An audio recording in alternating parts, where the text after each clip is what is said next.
Hello everyone, welcome to my channel, Versatile Judith's DIY. So today I'll be teaching you how to make this trendy sleeve.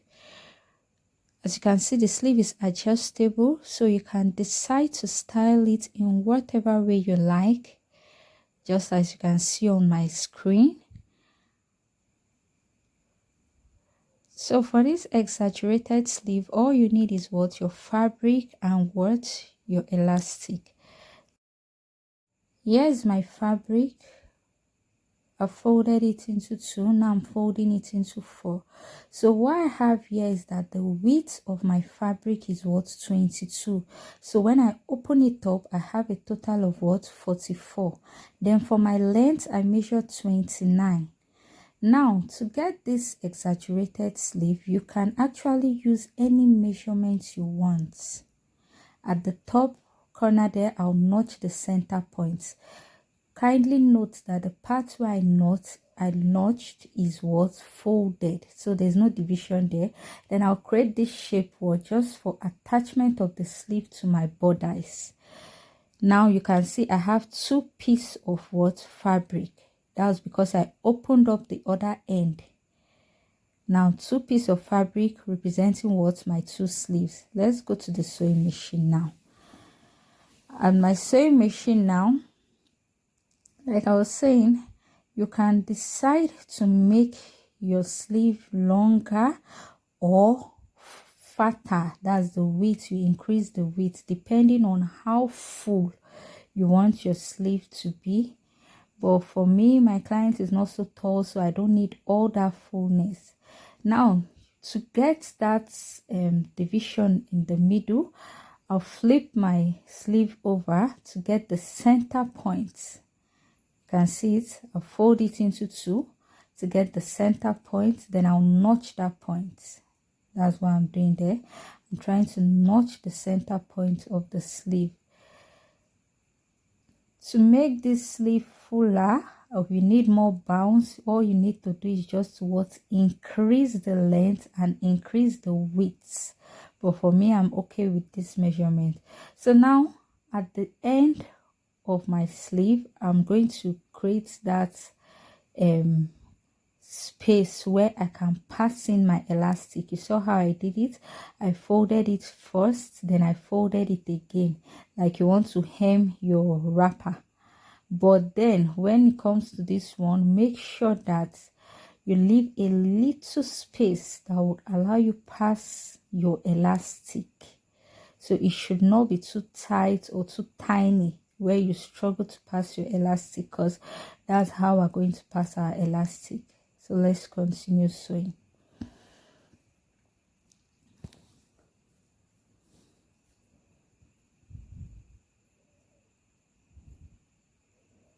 Continue that way down to the end of what? Of your sleeve.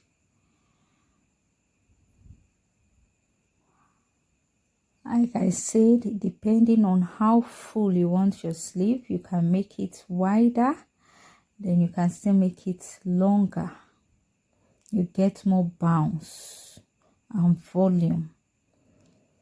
So now I'm done hemming the down part of my sleeve. You can see what it looks like. Now I'll come back to that middle point where I notch. Sorry, a place did not get notched properly. So at that middle point where I notch, I'll come in with my elastic.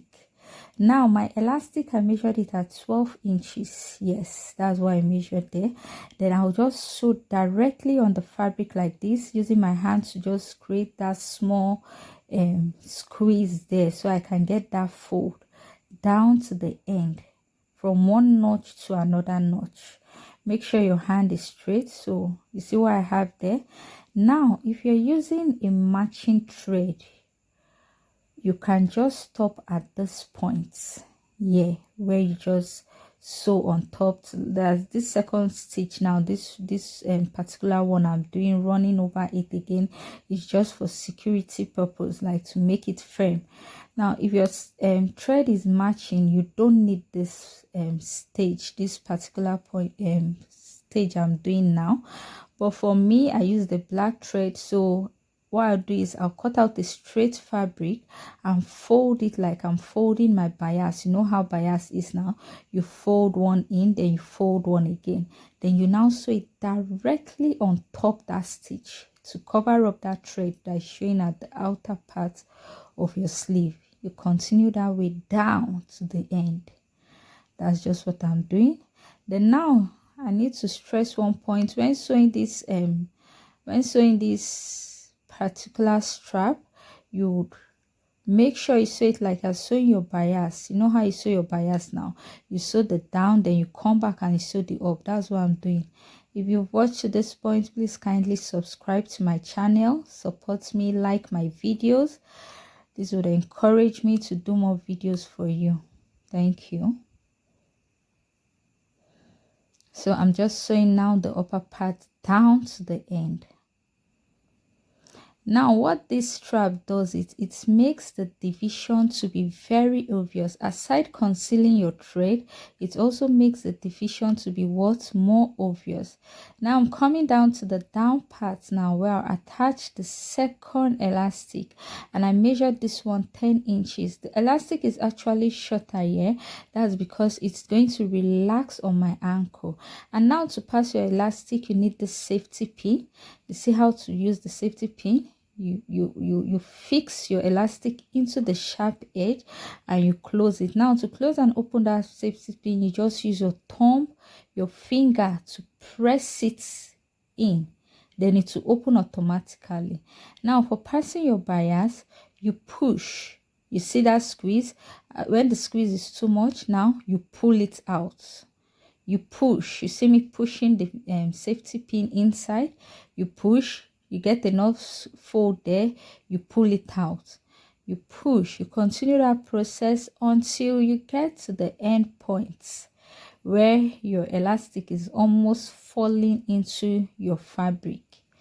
You need to avoid that. If not, you just end up repeating this process afresh, and you have to take out the needle from the other side first before you can start afresh. So to avoid that, be very careful when getting towards the end of the elastic, so you don't give yourself double work.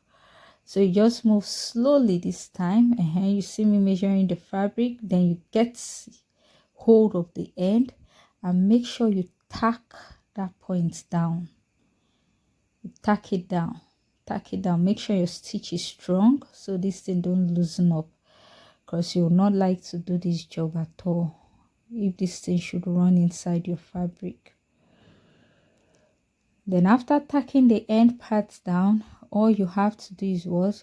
Just continue your process of what? Pushing and pulling. So now we're done pushing. Now we've arrived at the other end of our sleeve. So what I'll do is now you use your finger, use your hand now to arrange the gathers. It should be even and well distributed.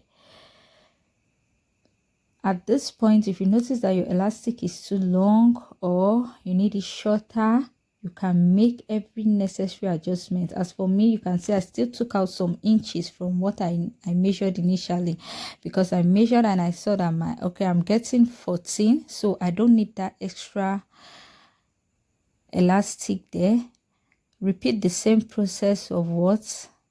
Sewing down that point. Then you can now safely cut out your excess elastic and take out your safety pin.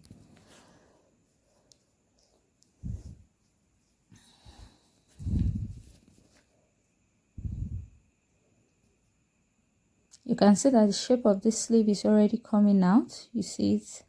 That's how we've attached our elastic and fixed our elastic. So now what we have to do is what? To sew down the side of the sleeve. Sew it down. That's to close it up. So I can flip it over and you'll see the front view of this sleeve. Pardon me, I didn't take out my paper, that sticker that's there. When I'm done sewing the fabric, I'll just take it out, but I just had to do this video recording so you see the process. I should have used the second sleeve where I don't have the paper ball. It occurred to me at a very late stage. So since I've gone this far, I just had to continue. So that's me trimming out the excess elastic I don't need. Please, before you trim out this elastic, make sure that you measure it. You measure it to make sure that it's the measurement of your client's wrist or wherever points of their body they will decide to wear the sleeve on. Then you flip it over like this so that you see what our sleeves look like. That's it. Now if you feel this is not bouncy enough, like I said, from the cutting stage you increase the width and you increase the length. That's our sleeve right there. So now this is the inspo. This is what my clients sent to me, and this is my creation. You can see how full the inspo is, but I don't need all of that. Thanks for watching. Kindly subscribe,